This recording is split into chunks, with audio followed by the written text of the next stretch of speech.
Thank you Gopi. ఇక తిరుమల ప్రసాదంపై AP deputy CM Pawan Kalyan tweet చేశారు. కల్తీ నెయ్యిపై పవన్ తీవ్ర విచారాన్ని వ్యక్తం చేశారు. ఈ ఇష్యూపై గత టీటీడీ బోర్డే సమాధానం చెప్పారని పవన్ కళ్యాణ్ చెప్పారు. లడ్డూలో కల్తీ నెయ్యి వినియోగం అందరి మనోభావాలను దెబ్బతీసిందని, బాధ్యులపై కఠిన చర్యలు తీసుకుంటామన్నారు. ఆలయ పర్యవేక్షణకు సనాతన ధర్మరక్షణ బోర్డు ఏర్పాటు చేయాలని, ఈ అంశంపై జాతీయ స్థాయిలో చర్చ జరగాలన్నారు. సనాతన ధర్మానికి ఏ రూపంలో ముప్పు వచ్చినా ప్రతి ఒక్కరూ కలిసికట్టుగా నిర్మూలించాలన్నారు AP deputy CM Pawan Kalyan.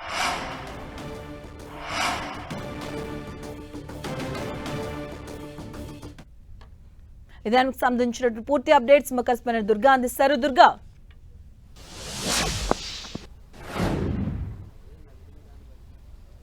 Tirupati ప్రసాదంలో కల్తీ నెయ్యి అంటూ కూడా వస్తున్నటువంటి ఆరోపణల నేపథ్యంలో డిప్యూటీ సీఎం పవన్ కళ్యాణ్ ఈ వ్యవహారం పైన స్పందించారు. ఎక్స్లో తను అభిప్రాయాన్ని పోస్ట్ చేయడం జరిగింది. అయితే ముఖ్యంగా ఏదైతే ఈ వార్త విన్నా వెంటనే నేను చాలా కలత చెందానని, ఇలాంటి పరిస్థితి వచ్చినందుకు నేను చాలా బాధపడుతున్నానంటూ కూడా పవన్ కళ్యాణ్ చెప్పుకొచ్చారు. దీంతోపాటు దీనికి బాధ్యులు ఎవరైతే ఉంటారో ఆ బాధ్యులపైన ఖచ్చితంగా కఠిన చర్యలు ప్రభుత్వం తరఫున తీసుకుంటామంటూ కూడా పవన్ కళ్యాణ్ చెప్పడం జరిగింది. దీంతోపాటు వైఎస్ఆర్సీపీ హయాంలో ఉన్నటువంటి టీటీడీ బోర్డు దీనికి ఖచ్చితంగా సమాధానం చెప్పి తీరాలనేది పవన్ కళ్యాణ్ చెప్తున్నారు. వీటితో పాటు తిరుమల తిరుపతి దేవస్థానం అలాగే ఇతరత్ర టెంపుల్స్ కు సంబంధించి సనాతన ధర్మ పరిరక్షణ ఒక ఏర్పాటు చేయాలి, కమిటీని ఏర్పాటు చేయాలి. దేశవ్యాప్తంగా చర్చ జరిగి ఆలయాల సనాతన ధర్మం అంతా కూడా కాపాడాలంటే ఖచ్చితంగా ఒక బోర్డును ఏర్పాటు చేయాలంటూ కూడా పవన్ కళ్యాణ్ తన అభిప్రాయాన్ని వ్యక్తం చేయడం జరిగింది.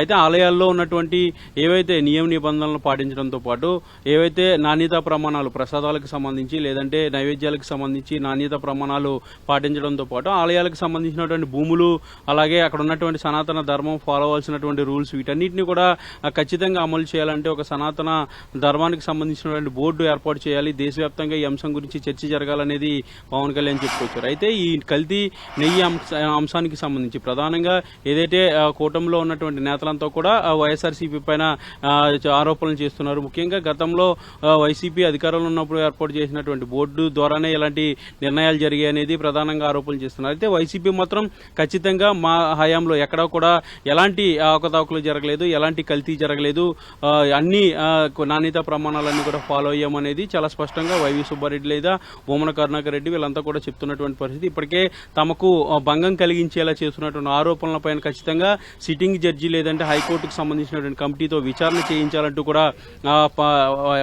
ఇప్పటికే వైఎస్ఆర్సీపీ హైకోర్టులో పిటిషన్ కూడా దాఖలు చేసింది. బుధవారం దాన్ని విచారిస్తామంటూ కూడా హైకోర్టు ఇప్పటికే చెప్పినటువంటి నేపథ్యం. ఇటు పవన్ కళ్యాణ్ చేసినటువంటి వ్యాఖ్యలు అయితే చాలా సీరియస్ గానే చెప్పాలి. ఎందుకంటే ముఖ్యంగా టీటీడీ లడ్డూతో పాటు ఆ నైవేద్యాలకు సంబంధించి ఉపయోగించే నెయ్యిలో జంతువుకు సంబంధించినటువంటి నూనెలో కలుస్తున్నాయి, ఫిష్ ఆయిల్ కానీ లేదంటే బీఫ్కు సంబంధించినటువంటి ఆయిల్స్ కానీ అలాంటివి కలుస్తున్నాయి అంటూ కూడా రిపోర్ట్స్ వచ్చాయి. అలాంటి వార్తలు ఆ రిపోర్ట్స్ చూడగానే నేను చాలా కలత చెందాను. ఖచ్చితంగా బాధ్యులపైన చర్యలు తీసుకుంటుంది కూటమి ప్రభుత్వం అనేది చాలా స్పష్టంగా పవన్ కళ్యాణ్ చెప్పడం జరిగింది. దీంతో పాటు ఖచ్చితంగా వైఎస్ఆర్సీపీ హయాంలో ఉన్నటువంటి టీటీడీ బోర్డు దీనికి సమాధానం చెప్పాలంటూ కూడా పవన్ కళ్యాణ్ డిమాండ్ చేస్తున్నారని చెప్పొచ్చు.